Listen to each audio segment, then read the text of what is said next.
নমস্কার বন্ধুরা, বন্ধু রান্নাঘরে আপনাদের সবাইকে স্বাগত জানাই। তো আজকের একটা নতুন একটা রেসিপি আপনাদের শেয়ার করব।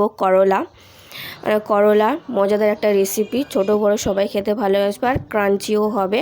তো পুরো ভিডিওটা আপনারা দেখতে থাকুন। আর এখানে দেখতে পাচ্ছেন যে আমি এখানে করলা নিয়ে নিয়েছি। করলাগুলো ছোট ছোট করে কেটে নিচ্ছি, মানে গোল গোল করে, আর দানাগুলোকে আমি বাদ দিয়ে দিচ্ছি।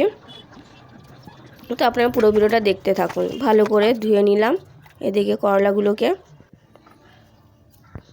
তো করলাগুলোকে ভালো করে ধোয়ার পরের মধ্যে দিচ্ছি নুন, দিয়ে দিলাম স্বাদ মতন। আর এখানে দিচ্ছি চালের গুঁড়ো, আর এখানে দিচ্ছি বেসন, আর দিয়ে দিচ্ছি এখানে একটু সামান্য চাট মশলা, গোলমরিচের গুঁড়ো, ধনের গুঁড়ো, জিরের গুঁড়ো আর লঙ্কা, আর সামান্য চিনি দিয়ে এগুলো ভালো করে মাখিয়ে নেব। এখানে জল ব্যবহার করব না। তো এটাকে আমি 5 মিনিট রেখে দেবো ভালো করে মাখিয়ে। এদিকে আমি কড়ার মধ্যে তেল আমি গরম করতে বসিয়ে দিয়েছি।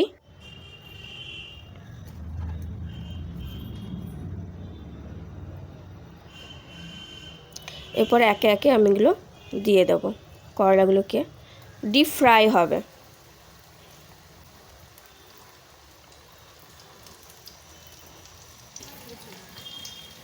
তো এপিট ওপিট করে ভালো করে খুন্তি দিয়ে নাড়িয়ে নিচ্ছি।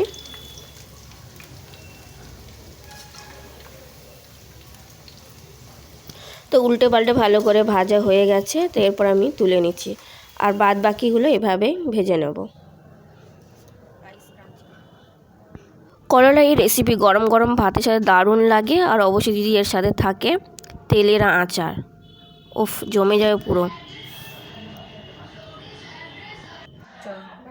খেয়ে দেখা যায়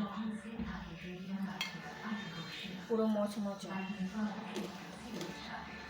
অনেকে আছে উচ্ছে খেতে পছন্দ করেন না, এইভাবে রান্না করে দেখুন, তাদেরও ভালো লাগবে। চলুন, বেশি ভিডিও যদি ভালো লেগে থাকে তো লাইক শেয়ার সাবস্ক্রাইব করে দেবেন। আর রেসিপিটা আপনাদের কেমন লেগেছে অবশ্যই কমেন্ট বক্সে জানাতে ভুলবেন না। তো টাটা গাইস।